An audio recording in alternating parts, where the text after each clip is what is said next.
Good morning my friends. आज हम पढ़ने वाले हैं बैंक रिकन्सिलिएशन स्टेटमेंट। डिस्प्ले पे आपको विजिबल होगा बैंक रिकन्सिलिएशन स्टेटमेंट। ये होता क्या है, पहले हम लेमैन की लैंग्वेज में समझें।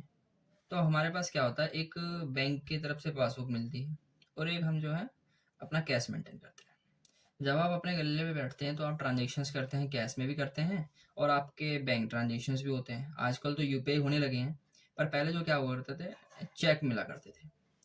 तो वही आपने अपनी कैश बुक, अगर आपने राम को माल बेचा तो राम ने आपको जो चेक दिया आपने अपनी कैश बुक में ऐड कर लिया कि भाई 10 रुपये रिसीव हुए। पर जो 10 रुपये हैं वो आपके पास अभी चेक आया है ना, उसको आपने अभी बैंक में प्रेजेंट हुआ है भुनने के लिए। हिंदी में कहते हैं भुनना या क्लियरेंस।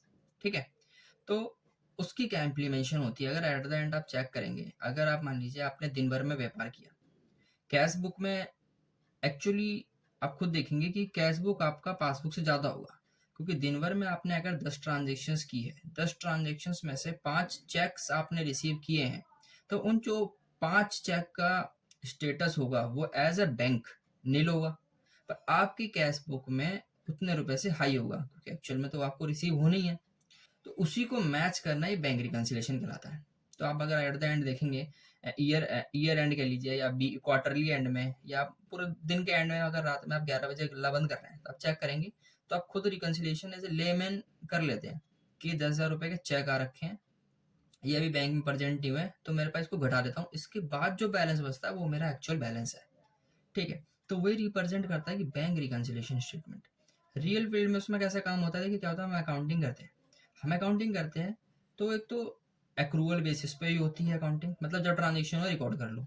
तो एज जो हम बैंक अकाउंट टैली में या ईआरपी यूज करते हैं, सैप वगैरह यूज करते हैं, जो बिजी वगैरह यूज करते हैं हम सॉफ्टवेयर, आपके पास कैश चेक आ गया तो आप क्या करेंगे, जिस दिन आपको चेक रिसीव हुआ उसी दिन आप उसको रिकॉर्ड कर लेंगे, बुक में आपने एंटर कर लिया।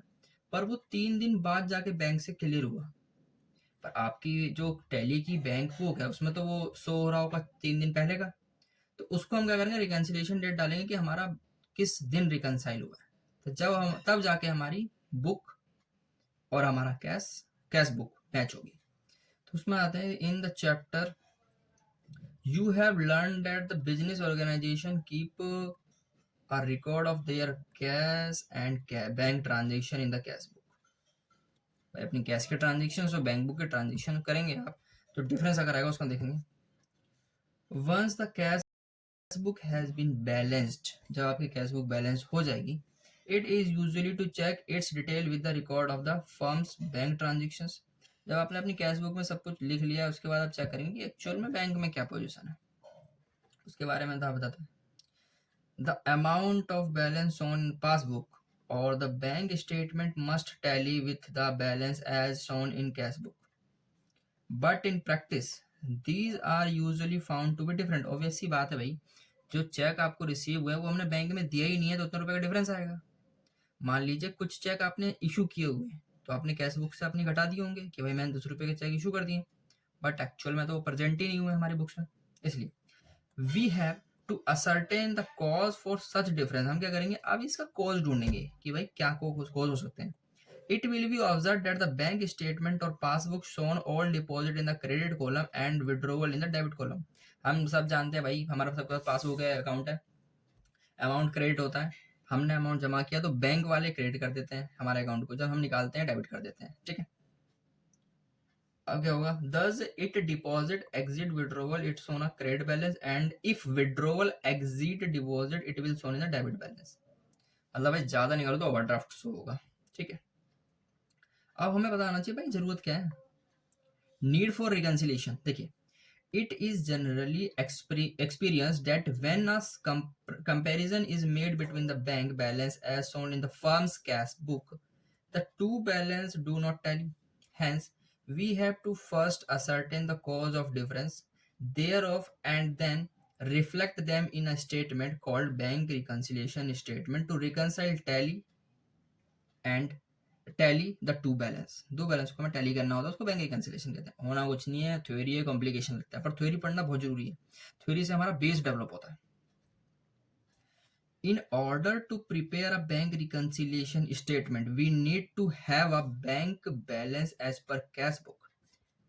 इन ऑर्डर टू प्रिपेयर, जब हमारा ऑर्डर होगा प्रिपेयर करना है हमको बैंक रिकंसिलिएशन स्टेटमेंट, हमको we need to have a bank balance as per cash book. हमारे पास बैंक बैलेंस होना चाहिए एज पर कैश बुक, तब हमारा जाएगा टैली होगा। सिंपल, जो चेक इशू किए उसको जो चेक इशू किए हमने उसको घटा देंगे, जो चेक इशू किए उसको हम जोड़ देंगे कैश बुक में, जो चेक हमको रिसीव हुआ है उसको घटा देंगे, एक्चुअल बैलेंस आ जाएगा एज पर बैंक। देखते हैं कैसा होता है। And a bank balance as on particular day along with detail of the books। मतलब भाई एट द एंड मोटिव ये है, जो आपके पासबुक है और कैश बुक है वो मैच होनी है, बात खत्म। ठीक है। If two balance differ, the entire in the book of the entries in both the books are compare, and the item on account of which the difference has arisen, जो आता है, are ascertained with the respective amount involved, so that the bank reconciliation statement may be prepared its format shown in figure। वही चीज। ठीक है, कोई complication नहीं है, बहुत सिंपल चैप्टर है, 2 सेकंड में आप निपटा देंगे इसे क्वेश्चंस। अब इसमें क्या क्या फॉर्मेट कहा गया भाई, इसको दोबारा हाईलाइट कर देते हैं। चलो कुछ हम भी लिख लेते हैं। इसमें क्या लिखा हुआ है, ये नीचे दे रखा है फॉर्मेट,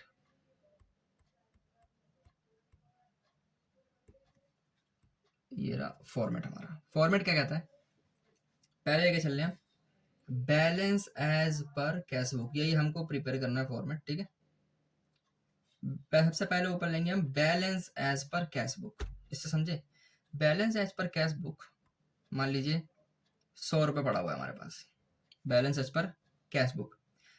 ऐड कर देना है हमको, देखिए ऐड कर देना है हमको check issued but not presented. पहला है ये नंबर 1 एडजस्टमेंट है, ये नंबर 2 की एडजस्टमेंट है। पहली एडजस्टमेंट हमको क्या करनी है, अगर हमने balance as per cash book लेके चल रहे हैं तो हमको क्या करना है, cheque issued but not present. वही मैं कहा था ना भाई, गले बैठे हुए हम, कैश बुक उठा रखी है, सुबह की मॉर्निंग का भाई बैलेंस शीट हमारा 100 रुपये। ठीक है, हमने देखा कि यार हमने भाई सुबह सुबह दूध वाला आया था उसको हमने चेक इशू कर दिए। ठीक है, पर एक्चुअल में यार ये मैंने अपनी बुक से तो घटा दिया कि मेरे पास भाई 10 रुपये चले गए मान लो, पर ये तो एक्चुअल में तो बैंक में तो 3 दिन बाद जाएंगे, तो आज का स्टेटस रुपये चलेगा। अच्छा मैं इसको जोड़ देता हूँ, मैंने इसको 10 रुपये से जोड़ दिया। Interest credited by the bank, अब भाई बैंक में इंटरेस्ट क्रेडिट हुआ है आपका 10 रुपये, आपको पता चली बाद में, तो उतने रुपए से आपका कैश बुक मिसमैच हो रहा होगा, जोड़ देंगे 10 रुपये, फिर जो बैलेंस आएगा वो यहाँ लिख देंगे। अगला लेस, घटाना क्या चीज है, check deposited but not credited by the bank. आपने क्या करा, आपने भी आगे सेल किया, आपने आगे सेल की तो आपको चेक रिसीव हो गया, जब आपको चेक रिसीव हुआ तो आपने अपनी कैश बुक में क्या किया होगा भाई, अपने कैश बुक में ऐड कर लिया होगा उस ट्रांजेक्शन को, बट एक्चुअल में बैंक में तो वो प्रेजेंट ही नहीं हुई, तो आप क्या करेंगे, यार मुझे घटा देना चाहिए क्योंकि ये बैलेंस एक्चुअल में तो आया नहीं मेरे पास ना, अभी 10 रुपये घटा देंगे। ये 1 एडजस्टमेंट है, ये 2 एडजस्टमेंट है, ये हमारा बैलेंस इस पर पास हुआ जाएगा। Bank charge not recorded in the book, obvious ही बात है, बैंक ने भाई रात में 100 रुपये काट लिए अपने मेंटेनेंस चार्ज के, आपको सुबह उठे आपने कहा 100 रुपये से डिफरेंस आ रहा है, ऑब्वियस ही बात है चार्जेस उसने काटे आपको पता ही नहीं चली, 10 रुपये का चार्ज काट लिया, बैलेंस आ गया 100 रुपये। ठीक है, क्या समझे हमने अगर बेस लिया हुआ है कैश बुक, तो ये सब एडजस्टमेंट करने के बाद हम रिजल्ट पे पहुंचेंगे पासबुक की, जो पासबुक में बैलेंस होगा। अगर हम इसको ही रिवर्स कर दें कि अब हम मान के चलें कि हमारा जो मेन है वो हम लेके चलते हैं अपनी पासबुक को, अगर हम अपनी पासबुक को मेन लेके चलते हैं तो क्या होना चाहिए, ये रिवर्स हो जाना चाहिए सारी एंट्रीज, ये एंट्रीज ये एंट्रीज हमको रिवर्स हो जानी चाहिए, है कि नहीं। कैसे, अगर पासबुक में बैलेंस है 100 रुपये, ठीक है, bank charges not recorded in cash book, भाई जब हम पासबुक को बेस मानेंगे तो हम कहाँ पे जाना है, हमें कैश बुक में। अगर हमें कैश बुक में जाना है तो क्या होगा भाई, पासबुक में ये तो माइनस हो गया होगा, है कि नहीं। अब मान लेते 100 रुपये ना, अगर ये हम पासबुक को बेस मानते हैं तो 100 रुपये। जो चीज ऐड हुई है अब वो क्या होगी, माइनस। कैसे, cheque issue but not presented.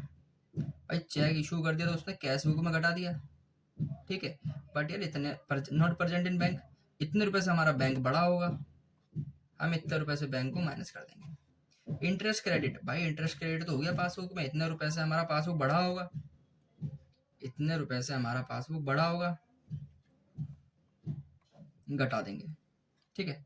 अगला, अब ये जो लेस है वो ऐड करेंगे। Check deposited but not credited by the bank. भाई चेक तो डिपॉजिट कर दिया है पर यार बैंक ने क्लियर ही नहीं किया है, बैंक ने क्लियर नहीं किया है। इसकी वजह से क्या हुआ था भाई, हमको कैश बुक कम करना पड़ा था।